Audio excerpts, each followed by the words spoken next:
right, I'm going to share my screen.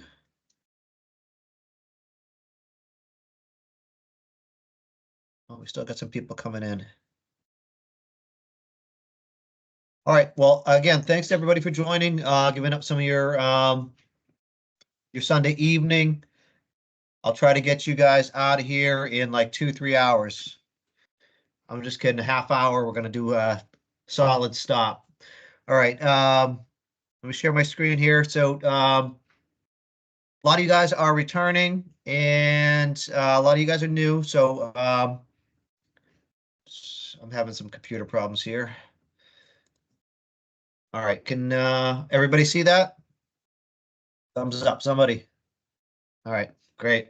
All right, so why are we working at the Doghouse? So for a lot of you guys, this is like a first job. It is a job. I don't want you to, just because you're working at a Little League concession stand, don't no, don't not take it seriously. We have to go through and get permitting through the town. There's this training. There's a requirement for anybody that has to work. It's run like a business. This is a real job. So don't take that lightly. And this is a first job. This is something that, you may laugh, it may sound silly, but you can put this on your resume.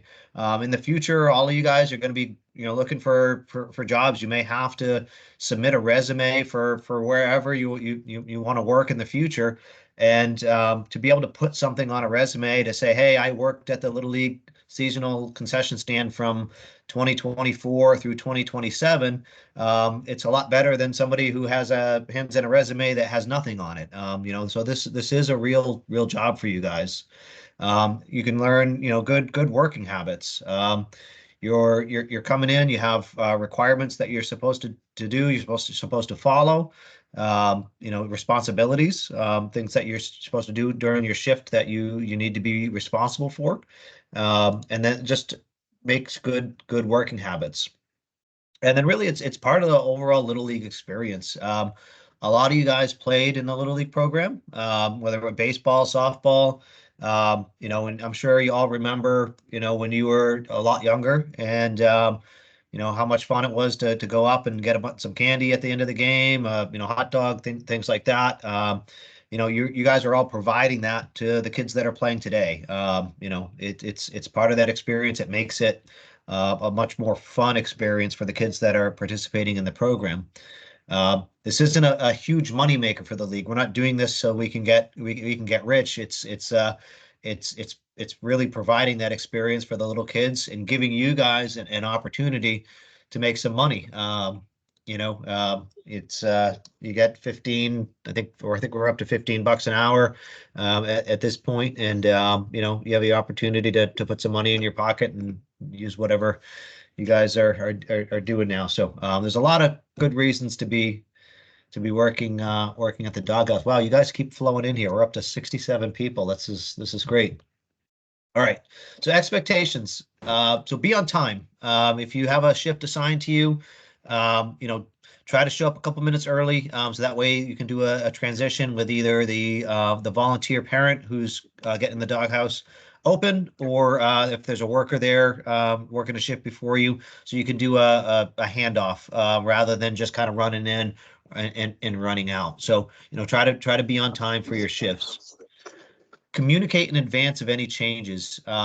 We all understand how busy all of you are with things at school and other activities that everybody does. So if you have a change in your schedule, if you're assigned a shift and you can't make it, email back Katie, who does all the scheduling, and let her know that you don't have, or you can't make your shift. We all understand that stuff comes up last minute. Really, if try to avoid those last minute communications if you can, but we understand. The worst thing you can do is no show. You no show, you're taking away a shift opportunity from somebody else here in the training. And it's making it that much harder. We got to close, especially on the weekends. Those are the big money days for the Doghouse. If you no show on a weekend, it's a lost opportunity for the league, and it's a lost opportunity for one of you guys. So if you do have a change in your schedule, be sure to email that out as far in advance as you can. And the best thing you can do is find somebody to work your shift for you. If you have a friend or friends who are at the training, and you can email Katie and say, "Hey, Katie, I can't make my shift um, on Saturday, but I found somebody else. This person's going to work for me." That's the best case scenario. All right. The survival guide. So each doghouse has it's a binder. It's called on the front of it. It says a survival guide, and that's really all the instructions for the doghouse. There's a lot of instructions on how to um, cook the food, prepare specific items. There's a lot of tips for what to do in certain situations. If Katie hasn't sent that out already, I'm sure she probably has. But read that. Read it over a couple times. If you have any questions as you're working during your shift, open it up. Open it up, take a look. If you can't remember what temperature to cook the pizza at, or how long to cook something for, all that information will be in there. And on top of that, as you guys are looking through and you're working and you see something in there that's not right, let us know.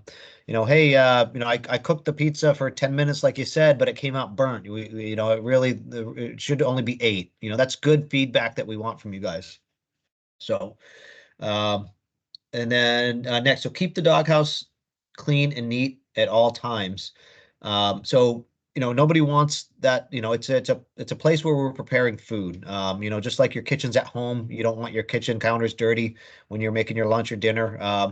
Keep the doghouse clean. Sweep the floors, pick up trash, make sure dishes are cleaned in the sinks.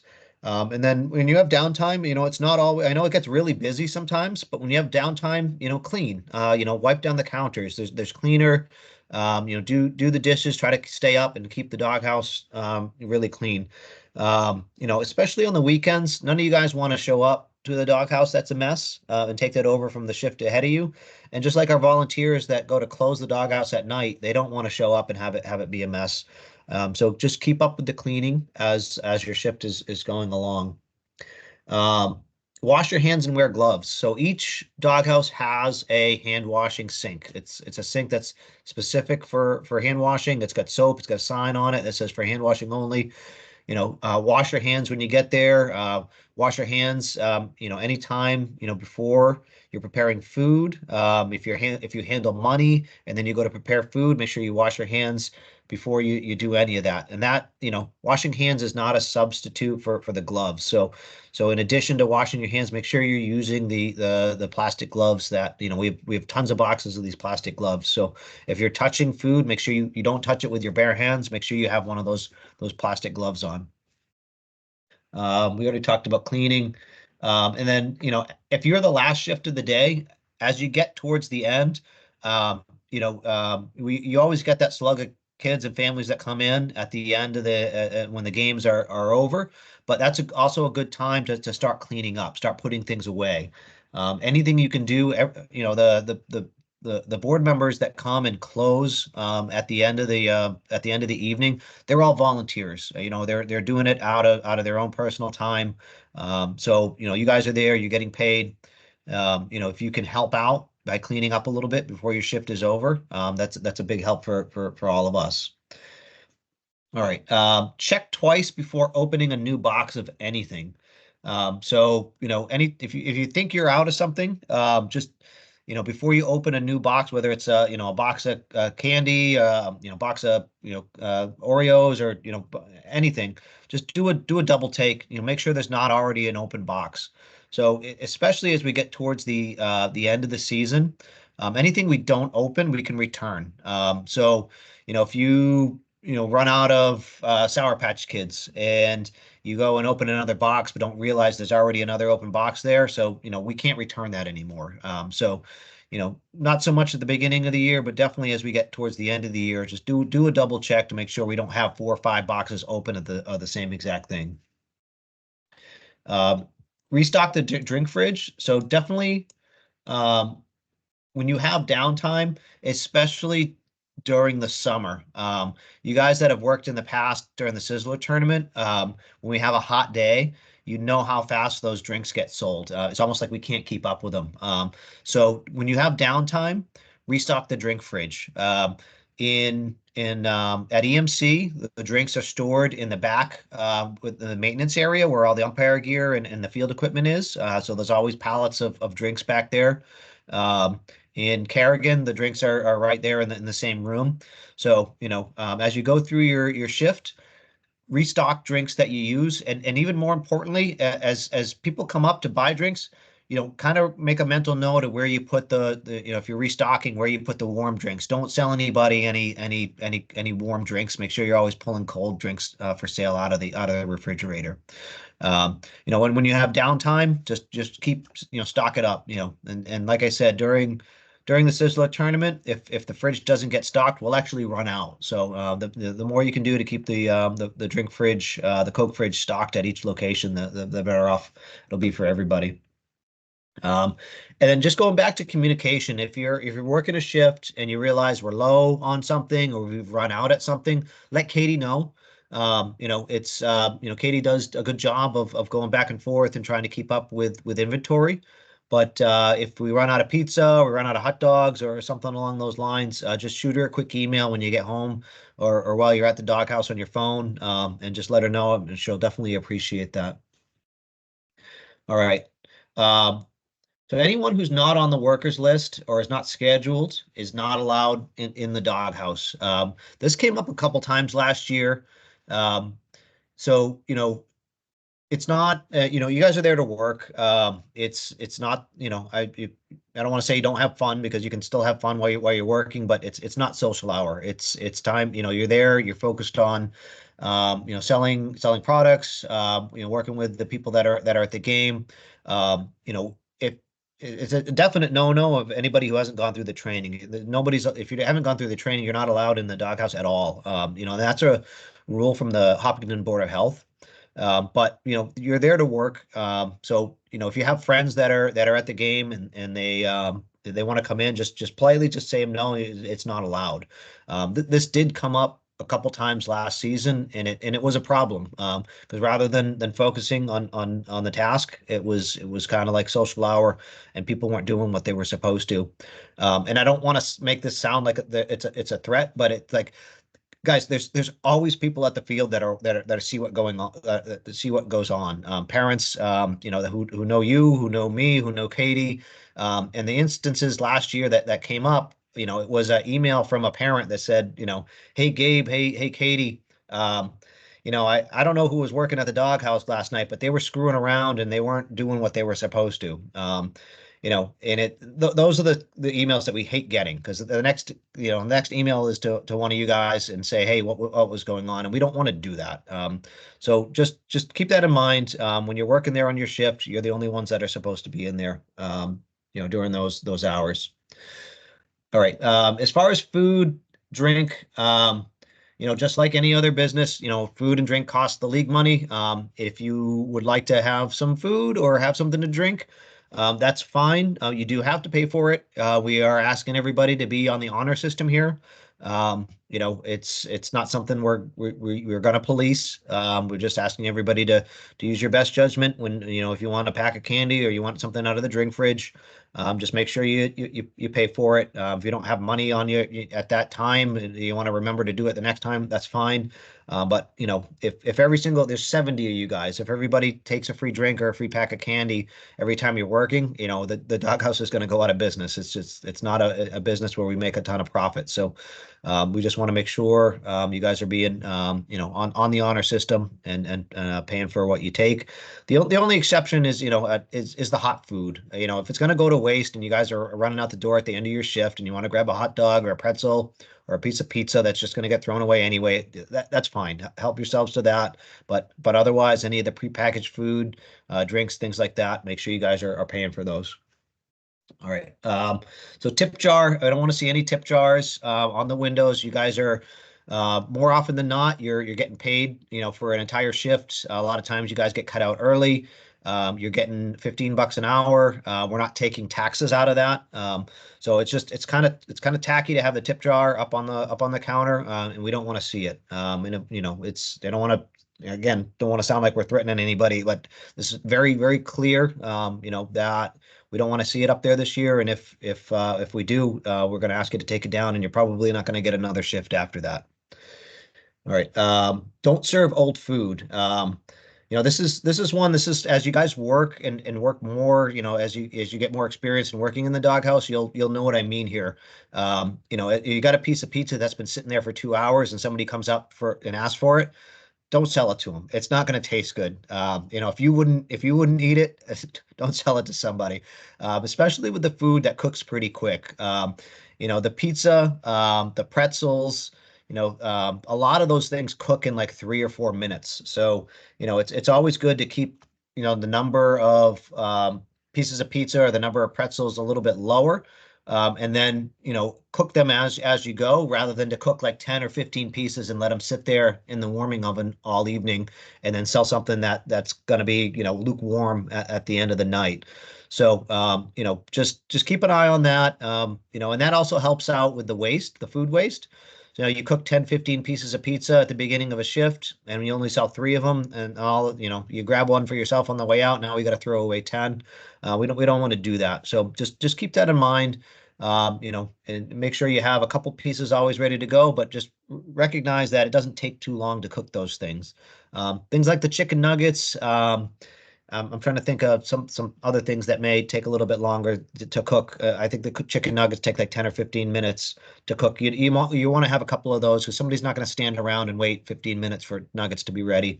But you know the pizzas cook in 3 4 minutes, the pretzels cook in 3 4 minutes. So those are quick things to turn around. So just be mindful of how many of those you're making for while you're working, so we don't have a lot of food waste. And they're just realistic. Just at the end, just take the job seriously. You know, it's a good opportunity for you guys. I mean, man, we got 68 kids, 68 of you guys on the training tonight. I think that's like the biggest number by far we've ever had. So there's a lot of people here. The those of you who are in here, you take the job seriously. You're good workers. You keep the doghouse clean. Those are the kids that are going to get the shifts, and those are the kids that don't take it seriously and aren't listening to what I'm saying right now. You know, it's going to be you get one, you get two, and then we recognize who the kids are who aren't taking it seriously, and you're not going to get the shifts. So you know, please take this as a serious job because that's what it is. You know, it's important for the league. It's important for you guys. We want to continue to keep providing you guys this opportunity throughout the year to make some money off to the side. And you know, the better you guys pay attention, the more you take the job seriously, it's a better situation for everybody here involved. All right. Communication. So we'll send this out in an email after, but you know, Katie is your main point of contact as she has been the last few years. We've got her email and her phone number there. I myself, you know, you can text me, email me anytime. You guys have any questions, you can't reach Katie. We also have a website, Hopkinton Little League .org. It's a new website for this year for those who haven't looked at it yet. Facebook, we have a Facebook page. Twitter, I think we still use. I think we're trying to do a little bit more with Twitter this year. And then we also have our YouTube channel. So I'll get down into the website and Facebook a little bit more when we talk about communications. But at least, you know, have a quick access to our website and our Facebook page because that's where a lot of the schedule updates will be posted. All right. As far as the menu goes, so we did talk about the Doghouse Survival Guide already. There's a lot of tips in there on how to cook and prepare food items. We have the menu board on the outside of each doghouse, so that'll have a full size, you know, oversized menu that gets posted on the outside, and we'll have the individual smaller laminated menus with pricing that goes inside the doghouse as well. All right. As far as the umpires go, so umpires get a free drink before the game. So whether it's water or a Powerade, you know, that's they can come up and they can ask for that. Um, it really only comes up during Sizzler, but even in the spring, if during the weekend, maybe if an umpire's working back-to-back games, so two games in a row, they in between games they can come up and they can get a free meal. So a free meal is a hot food item, chips and a drink. Does not mean they get free candy. All right. A couple things. We will send out some food safety items. We're going to send these out. We ask that you guys read through these on your own. So there's a food safety best practices guide, a food allergen awareness pamphlet, and then a foodborne illness pamphlet. So those will get emailed out by Katie if she hasn't already. We ask you guys read through those on your own time. All right, shift scheduling. So requests for workers and shifts will be sent out weekly. Please respond within 24 hours if you would like to request a shift. So main point of communication is through email. You're all here, so that probably means you got this via email. So that's good. You all got a good email address to Katie, but please, check in your emails as often as you can.